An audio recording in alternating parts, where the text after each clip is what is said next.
सुप्रभात दोस्तों, सुप्रभात फ्रॉम मंगन। कल रात को हम लोगों ने मंगन में था। मंगन का टेम्परेचर दिन में तो बहुत ही कम था, पर रात होते होते टेम्परेचर काफ़ी डाउन हो गया। टेम्परेचर अगर न्यूमेरिकली देखें तो ज़्यादा डाउन नहीं हुआ था, पर ठंडा बहुत ज़्यादा लगने लगा था। दोपहर के करीब आपका टेम्परेचर था कुछ 12 के करीब, और रात के करीब वो 10-11 के करीब चला गया था। मतलब 1-2 डिग्री डाउन हुआ था, पर ठंडा जो है वो बहुत बढ़ गया था। तो मंगन में हम लोगों ने रुका था अग्रवाल गुड्डू। ये पीछे आपको दिख रहा होगा अग्रवाल गुड्डू, ये बहुत फेमस है यहाँ का। मतलब जो लोग राइड करके यहाँ आए हैं या फिर इनका नाम बहुत ही फेमस है ये मतलब गुड्डू जी। तो ये पिछले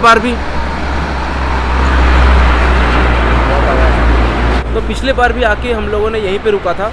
तो यहाँ पे रहने का एक फ़ायदा ये होता है कि ये मतलब गुरुद्वांगमार की जो मतलब नॉर्थ सिक्किम का जो परमिट होता है ये आपको ये खुद ही करवा देते हैं, और बाकी यहाँ पे फूडिंग के साथ साथ ये लॉजिंग भी देते हैं। मतलब लॉजिंग के साथ साथ फूडिंग भी देते हैं। तो कोरोना के बाद यहाँ काफ़ी महंगा हो गया है मेरे हिसाब से, क्योंकि ये करीब 1350 रुपीज़ लिए हैं पर हेड, मतलब 2700 हम दोनों के लिए। तो मेरे ख्याल से ये थोड़ा महंगा है, पर ठीक है। मतलब कोरोना के बाद क्या है एग्जैक्टली मुझे भी थोड़ा समझ में टाइम लगा है। और बाकी अभी आगे का बुकिंग मैंने किया नहीं, यहाँ का बुकिंग मैं पहले से किया हुआ था, ताकि यहाँ का जो परमिट है इसके लिए मुझे भागा दौड़ी ना करना पड़े। मैं यहाँ आते ही मुझे परमिट मेरे हाथ में मिल जाए।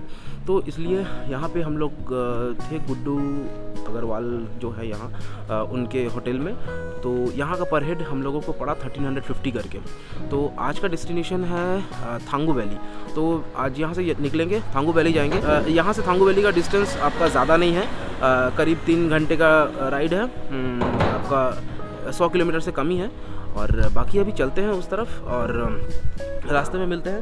बाकी जाने से पहले कुछ बात बताना चाहूँगा कि थांगू वैली जब आप पहुँचते हैं तो आपको ऑल्टीट्यूड सिकनेस शुरू होने लगता है। तो यहीं से आप अच्छे से प्रिपेयर होके जाइए।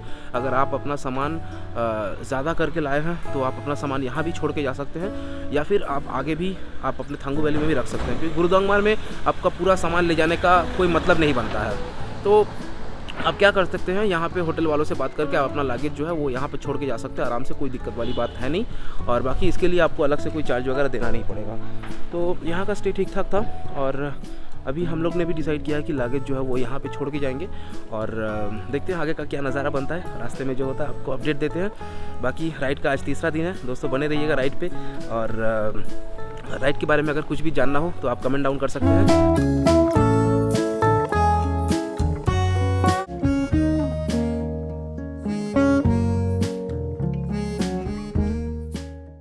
ओके, तो चलिए मंगन से निकलते हैं।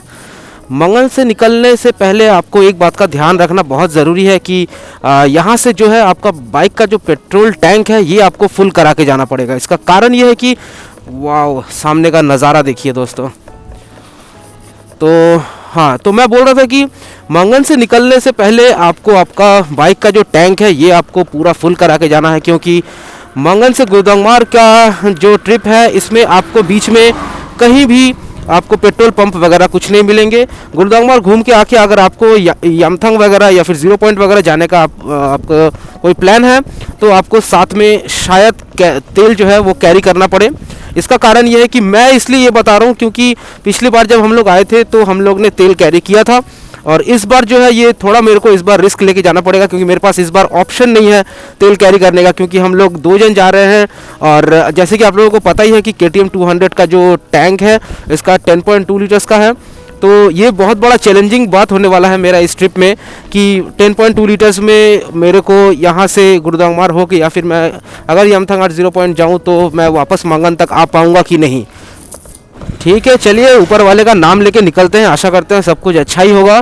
तो रास्ता मंगन के बाद से अभी तक तो सही है, ऐसा ही रास्ता है। अगर ऐसा भी रास्ता रहा तो कोई दिक्कत वाली बात है नहीं, हम आराम से पहुंच जाएंगे।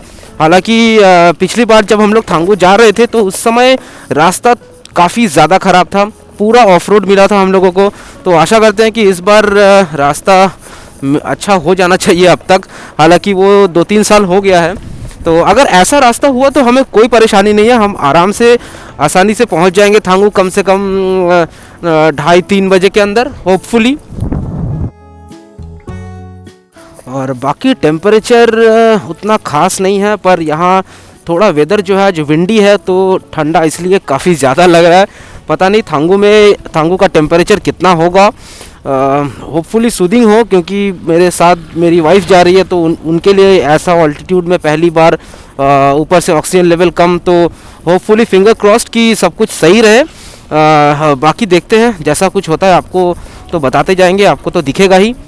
और जहाँ तक बात है थांगू का मैंने कोई बुकिंग वगैरह किया नहीं है। हालांकि मुझे पता है कि मैं पिछली बार जब गया था तो वहाँ पे काफ़ी सारे होम स्टेज़ हैं, पर यहाँ अब अभी ठंडा के लिए कैसा वहाँ का हाल है वो एग्जैक्टली तो मुझे नहीं पता है। तो इसीलिए मेरे को थोड़ा जल्दी जाना है आज, जाके वहाँ पे थोड़ा देखना है कि कहाँ क्या है होम स्टे वगैरह, देख के थोड़ा जल्दी सनसेट के पहले हमको होम स्टे में घुस भी जाना है। काफ़ी दूर चलने के बाद एक नज़ारा मिला तो वहाँ खड़ा हो गया। नज़ारा तो खैर पूरा रास्ता भरा पड़ा है नज़ारों से, और यहाँ पे एक छोटा सा फॉल्स मिल गया। हालांकि ये छोटा नहीं है, काफ़ी बड़ा है, आपको दिख रहा होगा। बहुत अच्छा लग रहा है, मतलब बहुत छोटा सा ही फॉल्स है, उतना फेमस भी नहीं है, बस ऑन द वे लाचुंग पड़ता है। तो गूगल मैप ने हमें धोखा दे दिया। जाना था लाचेन की ओर, हम चले आए हैं लाचुंग।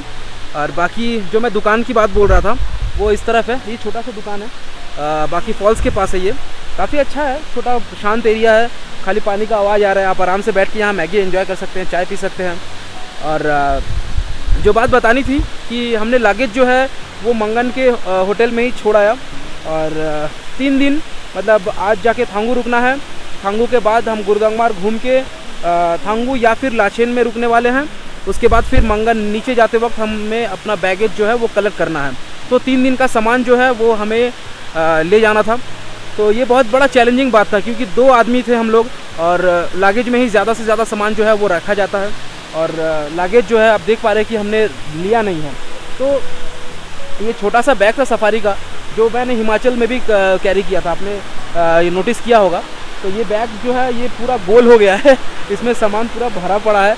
मतलब 3 दिन का सामान वहाँ पे, मतलब कैसा क्या ठंडा है वो भी नहीं पता है। बाकी सामान वगैरह तो चाहिए ही, और हम 2 लोग हैं, तो इसमें यहाँ पे बाकी का सामान जो है वो आपका टॉप बॉक्स में है, और छोटा मोटा चार्जर वगैरह गैजेट्स वगैरह जो है ये आपका टैंक बैग में ले लिए हैं। और बाकी जो छोटा मोटा और भी कुछ बाकी पड़ा था, क्योंकि सामान ख़त्म ही नहीं हो रहा था, हर एक सामान लग रहा था कि वो मतलब चाहिए इन 3 दिनों में।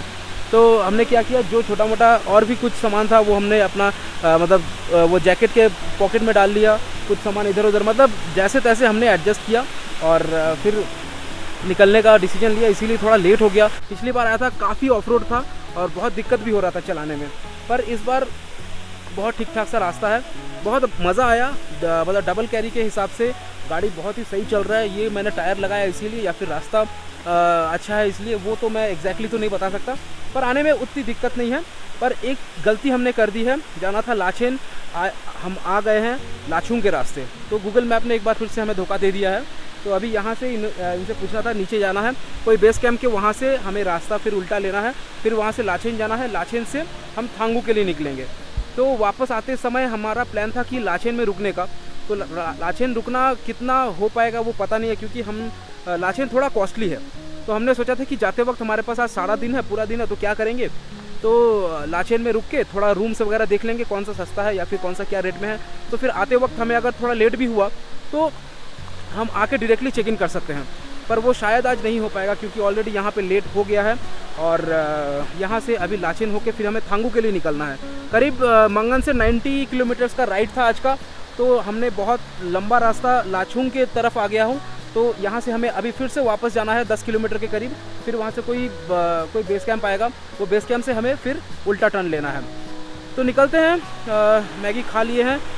बाकी मैडम के बारे में थोड़ा इस वीडियो में कम बता रहे हैं, क्योंकि मैडम थोड़ा कैमरा शाई है और वो कैमरा के सामने उतना आना नहीं चाहती है, पर फिर भी जितना हो सकता है मतलब कैमरा से उनका मुखातिब करते रहेंगे। और बाकी अभी तो वो बैठी है मैडम, खा रही है, तो फिर आगे चलते हैं और आपको बताते हैं कि कैसा है।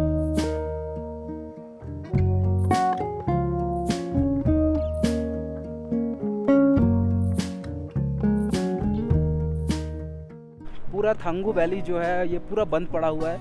मैं ज़्यादा तेज़ बात नहीं कर पा रहा हूँ, क्योंकि यहाँ पे ऑक्सीजन लेवल जो है बहुत कम हो जाता है।